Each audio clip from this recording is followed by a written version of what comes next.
So first thing నేను break down చేసింది ఏంటంటే ఈ టైం నా దగ్గర 6 to 8 minutesలో అయిపోద్ది ప్రొసీజర్.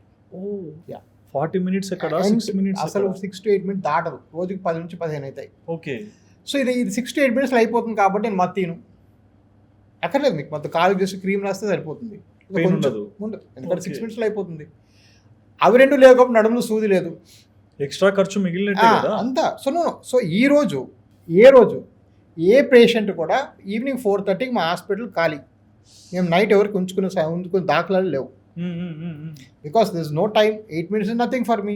తర్వాత నేను నో పెయిన్ లేదు కాబట్టి హాస్పిటల్ ఉంచము, పెయిన్ లేదు కాబట్టి మత్తు ఇయ్యము, మత్తు లేదు కాబట్టి ముందు పనికిరాని టెస్ట్లన్నీ చేయము.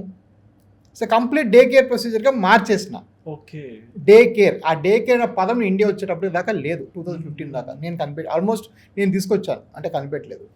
సో ఎనీవే, సో పాయింట్ ఏంటంటే ఇలా మోడర్న్గా చేయగలిగితే మీకు అసలు ఎటువంటి డిఫరెన్స్ ఉండదు. So we're hugely different. మీరు వేరే హాస్పిటల్కి మాకు కంపేర్ చేయలేరు.